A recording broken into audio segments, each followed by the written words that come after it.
دھیان رکھنا۔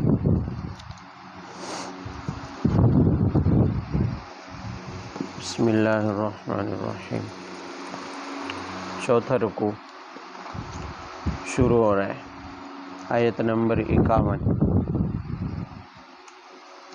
بسم اللہ الرحمن الرحیم۔ یا ایھا الرسل کلوا من الطیبات واعملوا صالحا انی بما تعملون علیم وان ھذہ امتکم امۃ واحدۃ وانا ربکم فاتقون۔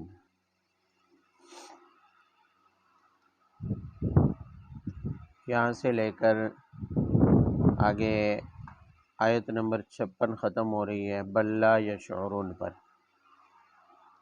نسارع لہم فی الخیرات بل لا یشعرون، یہاں تک۔ پچھلی آیات کے ساتھ ربط یہ ہے کہ پیچھے حضرت نوح علیہ السلام اور ان کے بعد 3 انبیاء اور ان کی امتوں کا تذکرہ آیا۔ 3 انبیاء بھیجے گئے نوح علیہ السلام کے بعد، چوتھے حضرت نوح علیہ السلام ہو گئے، تو 4 انبیاء کا تذکرہ آیا۔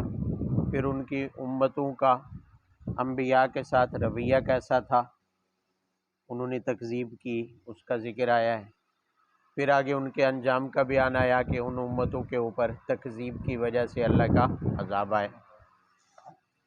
تو ان آیات کا تعلق بھی براہ راست اسی پچھلے مضمون کے ساتھ۔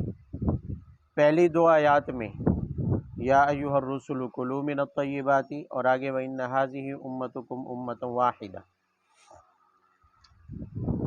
ان دونوں آیات میں پہلی امتوں سے بظاہر خطاب ہے، لیکن آپ صلی اللہ علیہ وسلم کی آمد چونکہ ہو چکی، قرآن آپ کی آمد کے ساتھ نازل ہو رہا تھا، تو مخاطب تو بظاہر پچھلی امتوں کو کیا گیا ہے، لیکن انہیں تو ان کے زمانے میں ہر امت کو خطاب کیا گیا جو ان 2 آیتوں میں ذکر کیا ہے، لیکن اصل سنانا مقصود اس امت کو ہے، یعنی گویا کہ خطاب پہلی امتوں کو، خاص کر جن انبیاء کا ذکر آیا ہے، جن امتوں کا تذکرہ ابھی پیچھے آیا ہے، لیکن انہیں تو وہ خطاب ہوا تھا اپنے اپنے زمانے میں، جب جب وہ امتیں گزری تھی، جب جب ان کے پاس انبیاء آئے تھے اور وحی آئی تھی، لیکن یہاں قرآن میں ان کے واسطے سے ہمیں بھی سنانا مقصود ہے، خاص کر اس وقت جب قرآن پاک نازل ہو رہا تھا، اس وقت کے جو مخاطبین تھے، مکہ کے لوگ، عرب کے لوگ، انہیں بھی سنانا مقصود ہے۔ دیکھیں ذرا پہلی امتوں کے بارے میں کیا خطاب ہے۔ خطاب میں لفظ استعمال کیا گیا یا ایھا الرسل، اے رسولو، اے پیغمبروں، آپ نے پیچھے کئی جگہوں پر پڑھا ہے کہ جب نبی یا رسول کو خطاب ہو تو حقیقت میں ان کی امت کو ہوتا ہے، حقیقت میں ان کی، تو ہر نبی کی، یہاں رسول سے مراد بالخصوص وہ رسول اور انبیاء ہیں جن کا پچھلی آیات میں تذکرہ آیا ہے، 4 انبیاء اور ان کی امت، اور حکم 2 دیے گئے ہیں، فرمایا کلوا من الطیبات، حلال کھاؤ، واعملوا صالحا، اور نیک اعمال کرو، حلال کھاؤ اور نیک اعمال کرو، 2 ہی حکم ہیں، یعنی ایمان لانے کے بعد جو احکام لازم ہوتے ہیں، ان احکام میں 2 بڑے حکم، بنیادی حکم یہاں ذکر کیے کہ حلال کھانا ہے اور نیک اعمال کرنے ہیں۔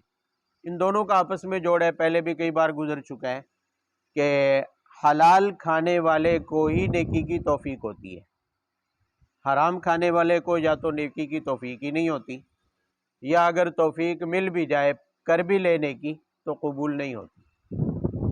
حدیث پاک میں آتا ہے کہ ایک بندہ حرام کھاتا ہے، ناجائز مال ہڑپ کرتا رہتا ہے، لیکن ساتھ ہی ساتھ وہ لمبا سفر کر کے جاتا ہے، مشقت والا سفر کر کے جاتا ہے اور کسی مقدس مقام پر جا کر لمبی لمبی دعائیں اور لمبے لمبے ہاتھ اٹھا کر اللہ سے دعائیں مانگتا ہے، فرمایا یہ دعا کیسے قبول ہو سکتی ہے؟ یہ دعا مثلا یہاں سے مکہ جاتا ہے اور لاکھوں روپے خرچ کر کے سفر کی مشقت اٹھاتا ہے، حج پہ جاتا ہے اور وہاں جا کر لمبی لمبی دعائیں مانگتا ہے، بات سمجھ آ رہی ہے؟ جہاں دعا کی قبولیت کی جگہ ہیں، لیکن اس کی وہاں بھی دعا قبول نہیں ہوتی جو حرام کھا کے جائے، جو ناجائز مال ہڑپ کر کے جائے، جو حقوق العباد کھا کر جائے، اس کی یہ لمبی لمبی مانگی گئی دعائیں بھی قبول نہیں ہوتی۔ تو اس لیے فرمایا کہ حلال کھاؤ تاکہ نیک اعمال کرنے کی توفیق ملتی رہے، نیک اعمال کی توفیق ملتی رہے۔ یہ جو ہمارے اندر نیکی میں دلچسپی ہمارے معاشرے میں عام ہو گیا ہے، عبادات میں غفلت، نیکی سے دور رہنا، اچھائیوں سے دور رہنا، اس کی ایک وجہ یہ بھی ہے کہ حرام عام ہو گیا ہے۔ لوگ اس چیز کا خیال ہی نہیں رکھتے کہ حلال کھانا ضروری ہے، اس کو ضروری نہیں سمجھتے۔ بظاہر کاروبار حلال کا کر رہے ہوتے، ایک جائز کاروبار، دکان چلا رہا ہے، ریڑھی لگا رہا ہے، تجارت کر رہا ہے، کپڑا بیچ رہا ہے، بظاہر تو ایک جائز کاروبار ہے، لیکن اس جائز کو جو اس کا خاص حلال کاروبار ہے اس سے بھی حرام کر لیتے ہیں مال کی حرص کی وجہ سے۔ جھوٹ بول دیا، جھوٹ بول کر سودا بیچا، ایک نمبر چیز کو دو نمبر چیز کو ایک نمبر کہہ کر بیچا، سستی چیز کو مہنگا بتا کر جو ہے بیچا۔ قسمیں کم از کم اتنا تو کہہ ہی دیتا ہے دکاندار، جو مجھے ہی 10 میں پڑی ہے تو آپ کو کیسے دے دوں؟ حالانکہ ایسا ہوتا نہیں ہے، ایسا ہوتا، یہ کم از کم ایک شکل ہے دھوکے کی۔ پیسے کم کروائیں اگر دکاندار سے تو وہ یہی کہتے ہیں کہ جتنے آپ کہہ رہے ہیں مجھے اتنے میں بارے نہیں آتی، مجھے اس سے زیادہ میں پڑی ہے تو آپ کو کیسے دے دوں؟ یہ تو ہر ایک کہہ دیتے ہیں، حالانکہ اس کو معمولی سمجھا جاتا ہے، یہ جھوٹ ہے، اور تجارت میں جھوٹ بول کر پیسہ کمانا حرام ہے۔ تو دھوکہ، جھوٹ، بات سمجھ آ رہی ہے؟ اور ہلکی چیز کو اچھا کر کے دکھانا، گلے سڑے ہوئے فروٹ نیچے دبا کے، اور آم کی، آج کل آموں کا سیزن ہے نا، آم کو جدھر داغ ہو اس کے اوپر جو ہے وہ سٹیکر لگا دینا، سٹیکر لگے ہوتے ہیں نا، کبھی دیکھے؟ غور کر کے دیکھ لینا، جہاں داغ ہوگا وہیں پر سٹیکر لگا ہوتا ہے۔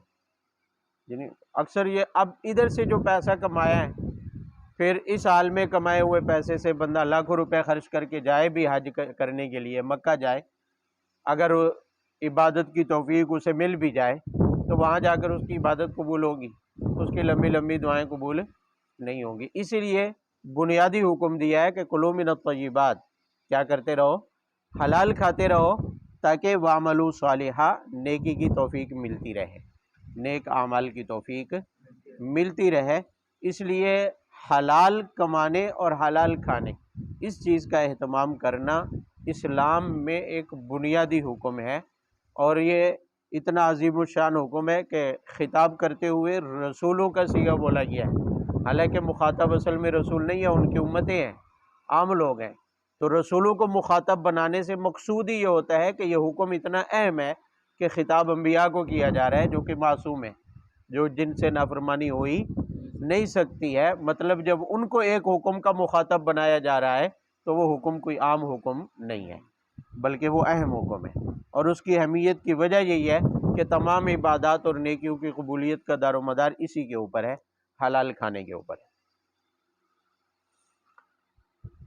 وَإِنَّ هَٰذِهِ أُمَّتُكُمْ أُمَّةً وَاحِدَةً وَأَنَا رَبُّكُمْ فَاتَّقُونِ، اس میں بظاہر ان سابقہ امتوں کے بارے میں، سابقہ انبیاء کے بارے میں کہا گیا ہے، لیکن اصل میں امت محمدیہ کو سنانا مقصود ہے۔ یہ بتایا جا رہا ہے کہ ان هذه امتکم، یہ جن انبیاء کا ذکر آیا اور ان کی امتوں کا کیا آیا ہے، یہ انبیاء ایک ہی امت تھے، یہ سارے نبی کیا تھے؟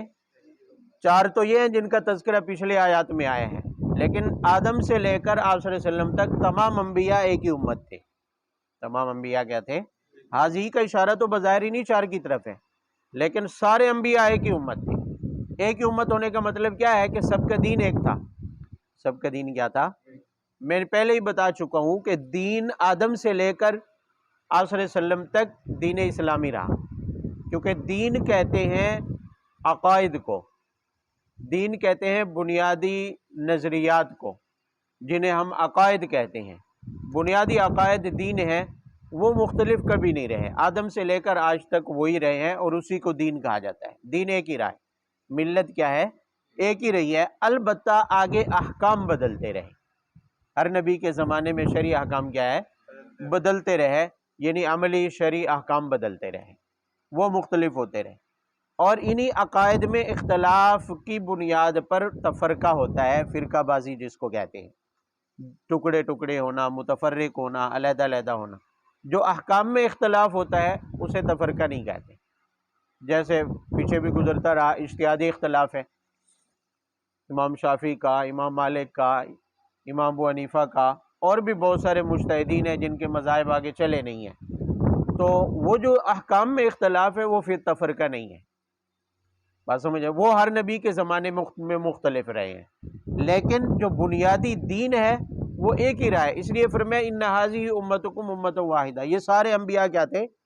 ایک ہی امت تھے. جب وہ سارے ایک ہی امت تھے اور سب کا دین ایک تھا، وہی دین تمہارے پاس لایا گیا ہے، تو انا ربکم فاتقون، تم اس دین پر عمل کرو، اس پر ایمان لو، کیونکہ کوئی نئی بات تو لائی نہیں گی تمہارے پاس.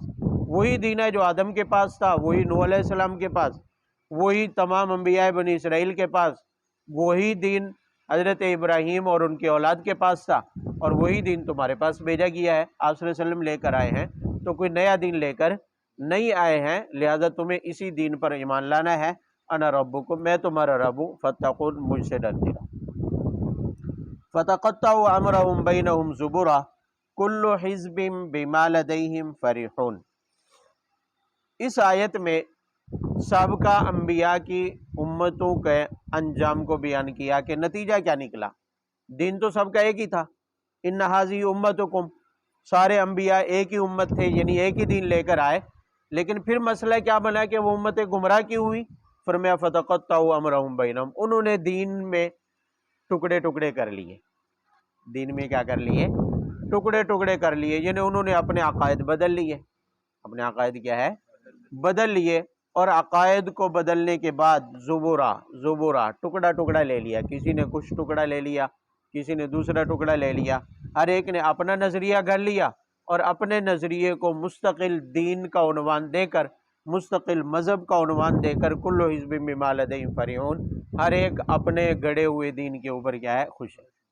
جس کے پاس جو نظریات گڑنترو چلے گئے وہ اسی پر کیا رہا؟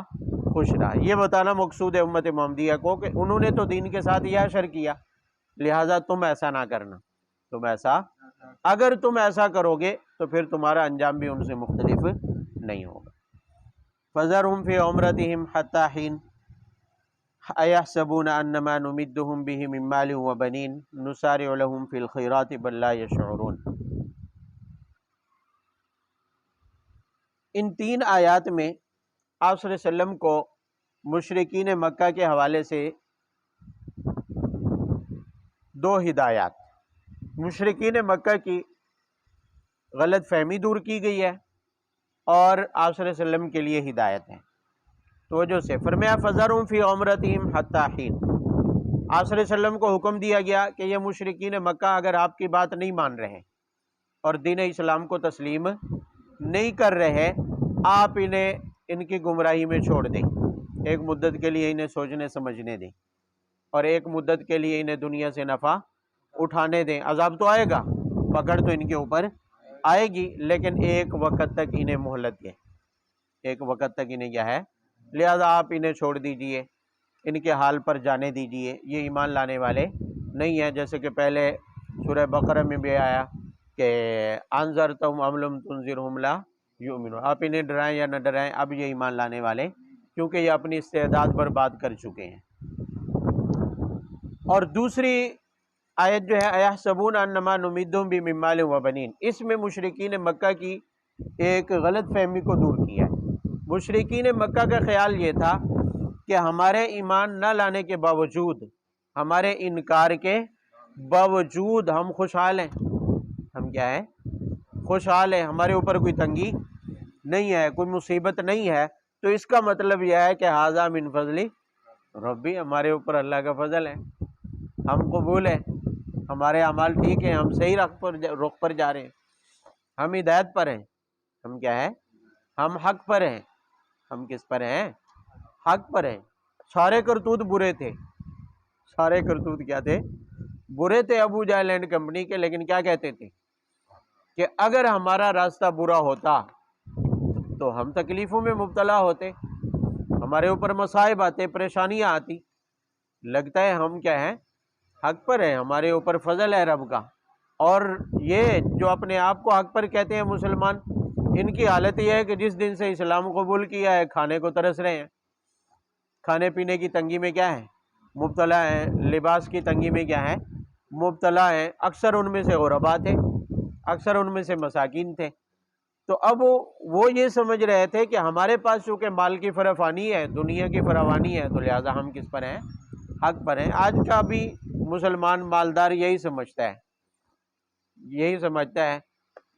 سود کھا رہا ہو, حرام کاروبار کر رہا ہو, غلط طریقے سے پیسہ کما رہا ہو, لوگوں کے مال اور حق کھا رہا ہو, اور عبادات کے قریب نہ جاتا ہو, زکوٰۃ ادا نہ کرتا ہو, نمازیں نہ پڑھتا ہو, اس کے باوجود بھی جب پیسہ زیادہ آ رہا ہوتا ہے تو بڑی کوٹھی بنا کر لکھتا ہے کہ ھذا من فضلی. تو یہ جملہ کیا کہہ رہا ہوتا ہے؟ یہ بتانا مقصود ہوتا ہے کہ اللہ کے ہاں میں کیا ہوں؟ قبول ہوں. کرتوت جیسے بھی ہیں لیکن ھذا من فضل ربی, میرے اوپر کرم ہے. حالانکہ اللہ تعالیٰ نے یہ غلط فہمی دور کی ہے. فرمایا ایسی بات نہیں ہے. ایحسبون انما نمدهم به من مال وبنین, کہ مشرکین مکہ کا خیال یہ ہے کہ ہم ان کا مال جو بڑھا رہے ہیں, ان کی اولاد جو بڑھتی جا رہی ہے, کیا یہ سمجھتے ہیں کہ نسارع لهم فی الخیرات, ہم انہیں بلائیاں دے رہے ہیں, ہم ان سے راضی ہیں اور خوش ہیں؟ فرمایا نہیں, بل لا یشعرون, بلکہ انہیں ابھی پتہ نہیں ہے کہ ہمارے ساتھ ہونے والا کیا ہے, ہمارا انجام کیا ہونے والا ہے. حقیقت کو یہ جانتے نہیں ہیں کہ مال جو ہم ان کو دے رہے ہیں, اولاد جو ہم ان کو دے رہے ہیں, اور ان پر مصائب نہیں ہے, خوشحالی جو دی ہے ہم نے, اس لیے نہیں دی کہ ہمیں یہ خوش ہیں, ہم ان سے کیا ہیں؟ راضی ہیں, بلکہ مال اور خوشحالی دے کر ہم انہیں آزما رہے ہیں. ہم انہیں کیا کر رہے ہیں؟ آزما رہے ہیں کہ ان کے غلط کرتوتوں کے باوجود بھی ان کو اللہ نے نعمتیں دی ہیں. تو اللہ تعالیٰ دیکھنا چاہتے ہیں کہ کیا واقعی ان نعمتوں کے شکر گزار ہوتے ہیں یا نہیں ہوتے, اور اس فراوانی اور خوشحالی کو دیکھ کر یہ اللہ تعالیٰ کی ذات پر, اللہ تعالیٰ کے احکامات پر ایمان لاتے ہیں یا یہ تو حقیقت میں ان کے لیے آزمائش ہے. جب یہ آزمائش پوری ہوگی تو سب کچھ چھین لیا جائے گا, حتیٰ کہ ان کو بھی تباہ و برباد کر دیا جائے گا اور ان پر عذاب نازل کر دیا جائے گا. تو حقیقت میں یہ مال کی فراوانی جس کو یہ اپنی مقبولیت کی دلیل سمجھ رہے ہیں, یہ ان کے لیے امتحان اور آزمائش ہے, یہ ان کے لیے امتحان. اور لہذا اگر گناہوں کے باوجود, غلط حرکات کے باوجود اور بدعمالیوں کے باوجود بندہ خوشحال ہو اور مال کی فراوانی ہو رہی ہو, تو اسے فوراً خبردار ہو جانا چاہیے, فوراً خبردار ہو جانا چاہیے کہ میری بدعمالیوں کے باوجود بھی مجھے کیا ہے؟ خوشحالی حاصل ہے, مجھے اللہ تعالیٰ کی ان نعمتیں ساری کی ساری کیا ہیں؟ حاصل ہے. تو اسے اپنے بارے میں غور و فکر کرنا چاہیے, ٹٹولنا چاہیے اپنے اعمال کو, اور اپنے اعمال کو سدھارنا چاہیے. اس پر گھمنڈ نہیں ہونا چاہیے کہ میں خوشحال ہوں, میرے پاس سب کچھ ہے, تو لہذا مجھے اللہ کی عبادات اور اطاعت کی ضرورت نہیں ہے. ہو سکتا ہے وہ آزمائش ہو سکتا ہے وہ اللہ کی طرف سے کیا ہو؟ امتحان ہو. ان الذین هم من خشیۃ ربهم مشفقون والذین هم بآیات ربهم یؤمنون. چند آیات ہیں یہاں سے لے کر آگے, ولدینا کتاب ینطق بالحق وهم لا یظلمون. مومنین کی 5 صفات کا تذکرہ کیا گیا ہے جن پر کامیابی کا دار و مدار ہے. فرمایا حقیقی مومن میں یہ 5 صفات پائی جاتی ہیں جو اسے دنیا میں بھی کامیاب کرتی ہیں اور آخرت میں بھی کیا کرتی ہیں. دیکھیں ذرا پہلی صفت, فرمایا ان الذین هم من خشیۃ ربهم مشفقون, کہ مومن نیکی کر کے بھی, اللہ تعالیٰ کی اطاعت اور فرما برداری کر کے بھی اللہ سے ڈرتا ہے. اللہ سے کیا ہے؟ نماز پڑھ کے, زکوٰۃ ادا کر کے, ہر فرض پورا کر کے بھی پھر بھی کیا کرتا ہے؟ اللہ سے ڈرتا رہتا ہے، اللہ کی راہ میں پیسہ خرچ کر کے بھی پھر بھی اس خوف میں مبتلا رہتا ہے کہ نہ جانے میری یہ عبادت اللہ کے ہاں قبول ہوتی ہے یا نہیں ہوتی۔ احادیث پر اگر نظر کریں تو بہت ساری احادیث میں یہ مضمون آتا ہے کہ مومن کی پہچان تو یہ ہے کہ عبادت کر کے بھی اسے ڈر ہو، خوف ہو کہ پتہ نہیں میری یہ عبادت اللہ کے ہاں قبول ہوتی ہے یا نہیں ہوتی۔ لیکن منافق وہ عبادت نہیں کرتا، گناہ کر کے بھی وہ مطمئن رہتا ہے، گناہ کر کے بھی وہ اللہ سے کیا رہتا ہے؟ مطمئن اور بے خوف رہتا ہے۔ اللہ کے عذاب کا اسے کوئی خوف نہیں ہوتا، اللہ کی پکڑ کا اسے کوئی خوف نہیں ہوتا ہے۔ تو یہ منافق کی پہچان ہے کہ اگر گناہ کرے اور گناہ کے باوجود اللہ کا خوف دل میں نہ آئے، پکڑ اللہ کے عذاب کا ڈر اس کے دل میں نہ آئے گناہ کرنے کے باوجود، تو فرمایا یہ منافق ہے۔ مومن کی شان یہ ہے کہ گناہ تو دور کی بات، نیکی کر کے بھی وہ اللہ سے ڈرتا ہے، نیکی کر کے بھی وہ اللہ سے، لیکن ڈر مختلف ہوتا ہے۔ ایک ہے بچھو سے، سانپ سے ڈرنا، شیر سے ڈرنا، موذی جانور سے کیا ہے؟ ڈرنا، وہ اور طرح کا ہوتا ہے۔ اللہ سے جو ڈر ہے وہ مختلف ہے۔ اللہ سے ڈرنا اللہ کی محبت کی وجہ سے ہوتا ہے۔ بھئی انسان کو جس سے زیادہ محبت ہو، شدید محبت ہو، اس کی ناراضگی کا بھی ڈر ہوتا ہے کہ بھی کہیں مجھ سے کوئی ایسی حرکت سرزد نہ ہو جائے کہ مجھ سے ناراض ہو جائے، مجھ سے کیا ہو جائے؟ ناراض ہو جائے۔ تو ایمان والے کو چونکہ اللہ سے محبت ہوتی ہے، اور سب سے بڑھ کر اللہ سے ہی محبت کرنا ایمان کا حق ہے، مومن کے اوپر حق ہے، تو اسے جو ڈر ہوتا ہے وہ اللہ کی ناراضگی کا ہوتا ہے، محبوب کی ناراضگی کا ڈر ہوتا ہے کہ کہیں اللہ کی اطاعت کر کے بھی، نیکی کر کے بھی کہیں مجھ سے کوئی غلط طریقہ سرزد نہ ہو گیا ہو جس کی وجہ سے اللہ کی ذات مجھ سے کیا ہو جائے؟ ناراض۔ ہاں، سانپ بچھو وغیرہ سے جو ہم ڈرتے ہیں اس وجہ سے نہیں کہ ہمیں اس کی ناراضگی کا ڈر ہے، وہ تو اس وجہ سے کہ وہ ہے ہی درندہ، وہ ہے ہی نقصان دہ چیز، وہ ہے ہی نقصان دہ چیز، جبکہ اللہ تعالیٰ کی ذات تو اپنے بندے پر کیا ہے؟ شفیق ہے، مہربان ہے۔ لیکن مہربان ہونے کا یہ مطلب نہیں کہ اللہ کا ڈر دل میں نہ ہو، اللہ کی ناراضگی کا خوف دل میں نہ ہو۔ تو ایمان کی علامت یہ ہے کہ نیکی کر کے بھی بندہ کیا ہے؟ اللہ سے ڈرتا رہے کہ نہ جانے میری یہ نیکی اللہ کے ہاں قبول ہوتی ہے یا نہیں ہوتی ہے۔ لیکن اگر احسان کرے کہ نیکی کی ہے، گناہ بھی کیا ہے اور اللہ کا ڈر کوئی نہیں ہے، تو پھر فرمایا یہ منافق کی علامت۔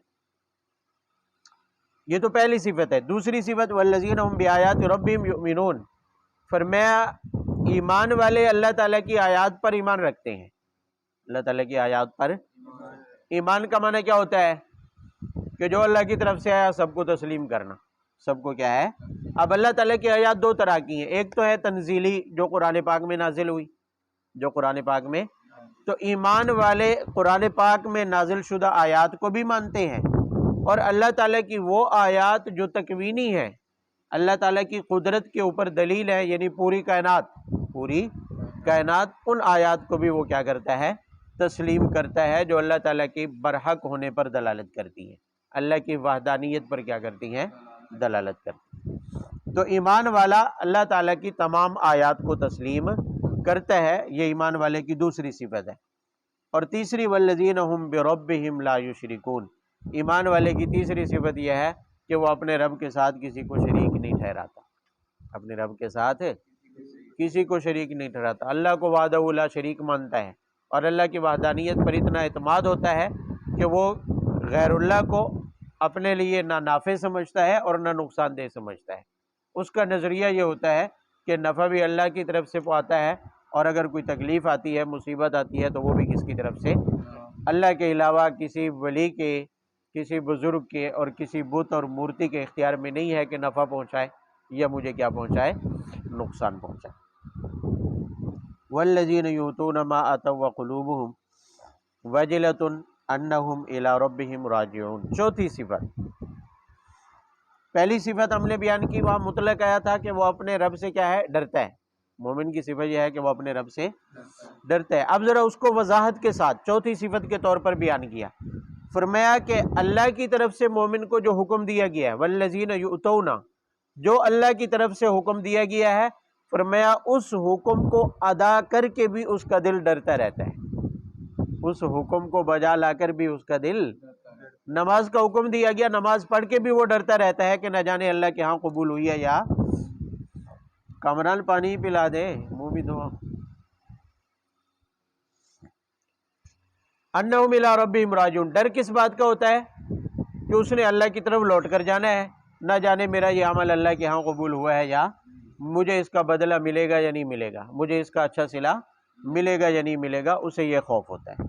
اولئک یسارعون فی الخیرات وہم لہا سابقون۔ آگے دو باتیں کی جا رہی ہیں، یہ پانچ صفات، چار صفات مومنین کی بیان کی ہے، پانچویں صفت فرمایا اولئک یسارعون فی الخیرات وہم لہا سابقون، جن میں یہ گزشتہ چار صفات پائی جاتی ہیں، فرمایا ان کی پانچویں اور آخری علامت یہ ہے کہ وہ ان چار صفات کے بنیاد پر نیکیوں کی طرف سبقت کرنے والے ہوتے ہیں، نیکیوں کی طرف بڑھنے والے ہوتے ہیں۔ ان کی کوشش یہ ہوتی ہے کہ میں زیادہ سے زیادہ کیا کر لوں، کیوں؟ اس لیے کہ ایمان والے کا دنیا سے کوئی لگاؤ نہیں ہوتا، دنیا کی اس کے اندر کوئی ہرس نہیں ہوتی، اسے پتہ ہے کہ دنیا کا یہ سب کچھ کیا ہے، عارضی ہے، فنا ہونے والا ہے، اور میرے لیے دنیا میں دل لگانا نقصان دہ ہے، اس لیے پھر اس کا دل نیکیوں میں لگا رہتا ہے۔ بات سمجھ آ رہی ہے؟ مومن کا دل نیکیوں میں لگا رہتا ہے، پھر وہ نیکی شوق سے کرتا ہے، پھر وہ ڈھونڈتا ہے، بہانے ڈھونڈتا ہے چھوٹی چھوٹی بات پر کہ کون سا عمل جو ہے نیکی ہے، کس عمل پر مجھے نیکی ملے گی، کس عمل پر مجھے ثواب ملے گا، تو وہ نیکیاں پھر ڈھونڈتا ہے، ڈھونڈ ڈھونڈ کر نیکیوں کے کاموں میں کیا کرتا ہے، سبقت کرتا ہے۔ تو اگر یہ کیفیت نہیں ہے، اگر یہ کیفیت نہیں ہے کہ نیکی کی طرف بڑھنے کا شوق نہیں ہے، نیکیوں میں سبقت کرنے کا شوق نہیں ہے، تو پھر بندے کو خبردار ہونا چاہیے، اپنے حالات پر نظر کرنی چاہیے کہ کہیں ایسا تو نہیں کہ میں ایمان والوں کی صفات سے کیا ہوں، محروم ہوں، میرے اندر وہ صفات موجود نہیں ہے، کیونکہ میرا نیکی کی طرف شوق نہیں ہے، نیکی کی طرف دھیان نہیں ہے، تو اسے اپنے حالات کو سدھارنا چاہیے، اپنے حالات کو درست کرنا چاہیے۔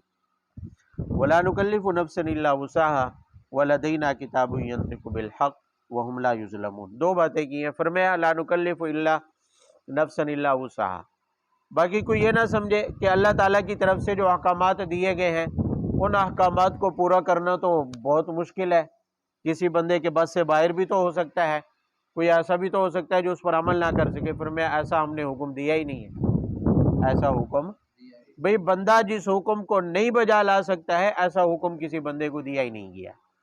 جو بندے کی طاقت سے باہر ہے وہ لازم ہی نہیں ہے، وہ لازم ہی بھئی ایک بندے کے پاس خرچہ نہیں ہے کہ وہ حج کو جا سکے تو اس پر حج فرضی نہیں ہے۔ ایک بندہ بیمار ہے اور اتنا بیمار ہے کہ وہ روزہ رکھ کر برداشت کر ہی نہیں سکتا تو اس پر بھی روزہ فرض نہیں ہے۔ ایک بندہ اتنا بوڑھا ہے کہ مرنے والا ہے، روزہ رکھ ہی نہیں سکتا ہے، کمزوری یہاں تک پہنچ گئی ہے تو اس پر بھی روزہ فرض نہیں ہے، اس پر بھی روزہ فرض ایک بندہ سفر میں ہے اور سفر میں 5 وقت کی پوری نماز پڑھنا اس کے لیے دشواری کا باعث بن رہا ہے تو فرض نہیں ہے، پوری نہ پڑھے، 4 کی بجائے 2 پڑھ لے، باقی سب کی چھوٹ ہے۔ بات سمجھ آ رہی ہے؟ تو لا یکلف اللہ نفسا الا وسعها، لا نکلف نفسا الا وسعها، فرمایا ہم نے ایسے کسی حکم کا پابندی نہیں بنایا انسان کو جو انسان کے بس میں نہ ہو، جو انسان کی طاقت میں نہ ہو، ایسے کسی حکم کا پابند بنایا ہی نہیں گیا۔ وَلَدَيْنَا كِتَابٌ يَنطِقُ بِالْحَقِّ وَهُمْ لَا يُظْلَمُونَ، ہاں اس سے غافل نہیں رہنا چاہیے کہ ہمارے پاس اعمال نامے لکھے ہوئے موجود ہیں، ہمارے پاس اعمال نامے لکھے ہوئے کیا ہیں، ہمارے جاسوس موجود ہیں۔ اللہ تعالیٰ فرما رہے ہیں کہ ہمارے جاسوس تمہارے ساتھ کیا ہیں، موجود ہیں، بے فکر ہو کے نہیں رہنا ہے، وہ تمہاری ہر خبر ہم تک لا رہے ہیں۔ بات سمجھ آ رہی ہے؟ ہم خفیہ ایجنسی کی رپورٹوں کے ڈر کی وجہ سے نام لینا بھی اب تو منع ہو گیا ہے، نعرے لگانا بھی منع ہو گیا ہے، ہم نام نہیں لیتے کہیں ایجنسی والا کوئی جاسوس ہماری رپورٹ حاکم تک پہنچا نہ دے اور ہم پکڑے نہ جائیں، یعنی جاسوس کے ڈر سے ہم کیا ہے، کوئی ایسا عمل نہیں کرتے جو حکام کی مرضی کے کیا ہو، خلاف ہو، لیکن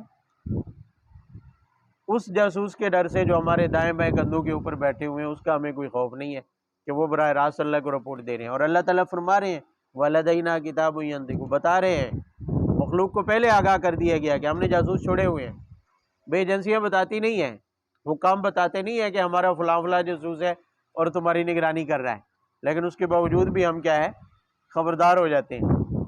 منہ سی لیتے ہیں، چپ ہو جاتے ہیں، بولتے ہی نہیں ہیں بھی فلاں چیز منع کر دی گئی ہے، ایسا نہ ہو کہ کوئی جاسوس سن لے۔ لیکن اللہ تعالیٰ پہلے بتا بھی رہے ہیں کہ وَلَدَيْنَا كِتَابٌ يَنطِقُ، ہمارے پاس تمہارے اعمال نامے لکھے ہوئے موجود ہیں، ہمارے رپورٹیں لکھ کے ہمارے پاس لاتے ہیں، لیکن اس کے باوجود ہم ٹس سے مس نہیں ہوتے، کوئی خوف ہی نہیں ہے۔ فرمایا ہاں وَهُمْ لَا يُظْلَمُونَ، لکھتے وہ انصاف سے ہیں، لکھتے وہ انصاف سے ہیں، جتنا تم کرتے ہو، جو کرتے ہو وہی لکھا جاتا ہے، وہ اپنی طرف سے اس کے اندر کمی بیشی نہیں کر سکتے ہیں۔ اور اللہ تعالیٰ کے ہاں جب عدالت لگے گی اور اللہ تعالیٰ حساب لیں گے تو تب بھی تمہارے اعمال میں کمی بیشی نہیں کی۔ یہ تو ہو سکتا ہے کہ تمہاری ایک نیکی کی 10 دی جائے، ایک نیکی کا ثواب جو ہے وہ 700 گنا تک بڑھا دیا جائے، لیکن کسی گناہ کو بڑھایا نہیں جائے گا، جتنا ہوگا اتنی ہی سزا دی جائے گی۔ بل قلوبہم فی غمرۃ من ھذا ولہم اعمال من دون ذلک، چونکہ اچھوں کے ساتھ بروں کا ذکر عادت اللہ ہے، قرآن کا طریقہ ہے کہ مومنین کے ساتھ کفار کا ذکر بھی آتا ہے۔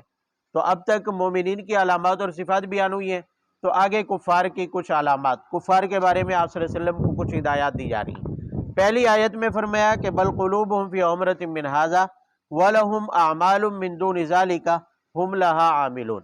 فرمایا مومنین چونکہ ان بلند صفات کے اوپر فائز ہیں اور اللہ تعالیٰ کے احکامات کی فرما برداری وہ کرتے ہیں، صرف کرتے نہیں ہیں بلکہ وہ نیکیوں میں سبقت کرتے ہیں، اس کے برخلاف کفار کی حالت یہ ہے کہ ان کے دل غفلت میں ڈوبے ہوئے ہیں، ان کے دل کیا ہے؟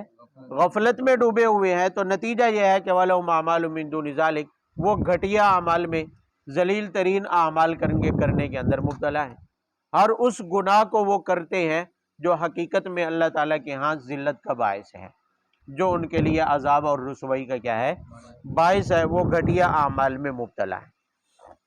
حَتَّى إِذَا أَخَذْنَا مُتْرَفِيهِمْ بِالْعَذَابِ إِذَا هُمْ يَجْأَرُونَ، یہ ان کے انجام کا بیان ہے۔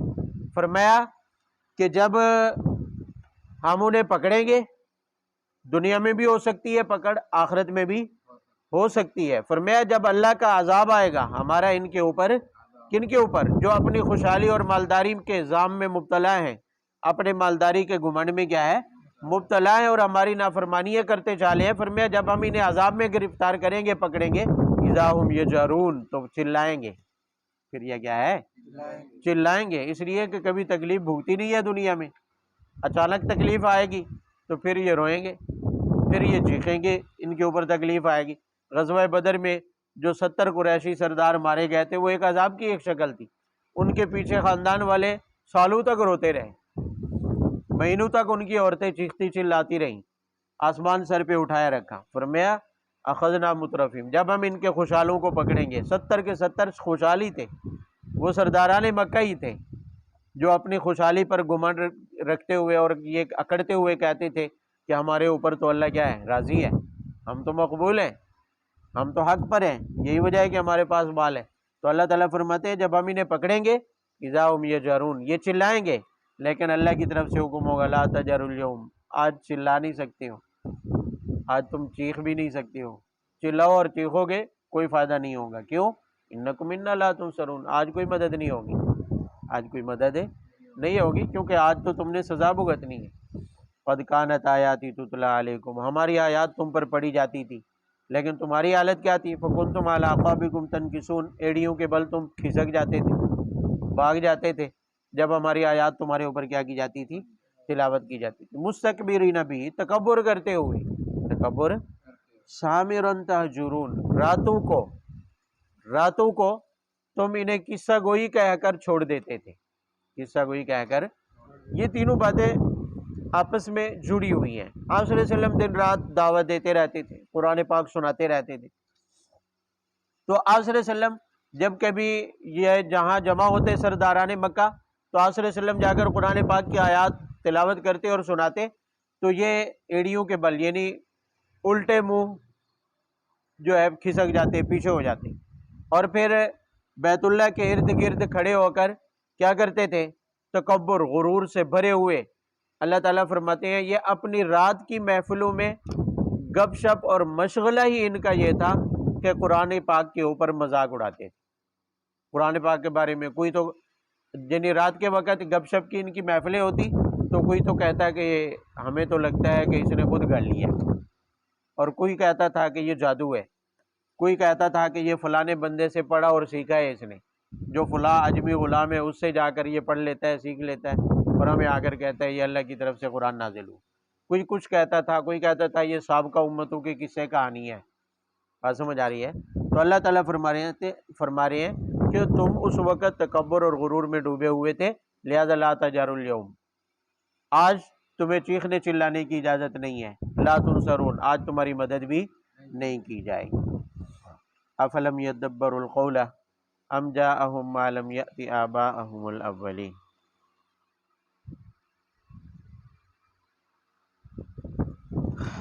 آنے والی آیات رکوع تک اذا ہم فیہ مبلسون، آیات کا خلاصہ ذہن میں رہے، بات سمجھنا آسان ہو جائے گا۔ آنے والی آیات میں 7 ان وجوہات کا ذکر ہے، 7 کامران کتنی وجوہات کا ذکر ہے؟ 7۔ کون سی وجوہات؟ جو ایمان کے لیے مانع بن سکتی تھی، ایمان لانے میں رکاوٹ۔ کن کے ایمان لانے میں؟ مشرکین مکہ کے ایمان لانے میں جو وجوہات رکاوٹ بن سکتی تھی، ان 7 وجوہات کا ذکر کر کے اللہ تعالیٰ نے نفی فرما دی کہ یہ 7 وجوہات تو تھی نہیں ان کے سامنے، یہ 7 رکاوٹیں تو ان کے سامنے، یہ 7 رکاوٹیں ہوتی تو پھر ان کا معنی چل سکتا تھا، یہ 7 وجوہات اگر موجود ہوتی تو یہ واقعی ایمان سے رکاوٹ بن سکتی تھی، لیکن یہاں موجود نہیں تھی، تو ان کے سامنے ایمان سے رکاوٹ حقیقت میں کوئی وجہ تھی ہی، پھر ایمان کیوں نہیں لائے؟ اس کی ایک حقیقی وجہ بھی بیان کی ہے، اس کی ایک، یہ 2 ہی باتیں ہیں، 7 وہ وجوہات بیان کی ہے جو ایمان سے مانع اور رکاوٹ بن سکتی تھی، لیکن اللہ فرماتے ہیں یہ وجوہات موجود نہیں تھی، پھر بھی یہ ایمان نہیں لا رہے ہیں۔ پھر ایمان کیوں نہیں لا رہے، اس کی حقیقی وجہ کیا ہے، وہ بھی اللہ تعالیٰ نے ان آیات میں بیان فرما دی۔ توجہ سے، پہلی وجہ فرمایا افلم یدبروا القول، پہلی وجہ یہ ہے کہ اگر قرآن پاک ایسے انداز میں نازل ہوتا، ایسے الفاظ میں نازل ہوتا جو انہیں سمجھ نہ آتا، جو انہیں سمجھ، ان کی ذہنی سطح سے اوپر کی باتیں ہوتی، ان کی عقل میں نہ آنے والی باتیں ہوتی، یا انہیں سمجھ نہ آنے والی زبان میں ہوتا، تو یہ ایک وجہ بن سکتی تھی ایمان نہ لانے کی۔ ایمان بھی کہہ سکتا ہے بندہ کہ مجھے تو سمجھ ہی نہیں ہے کس زبان میں تھا، مجھے تو سمجھ ہی نہیں ہے کس زبان میں۔ اللہ تعالیٰ نے فرمایا یہ وجہ ان کے لیے موجود نہیں۔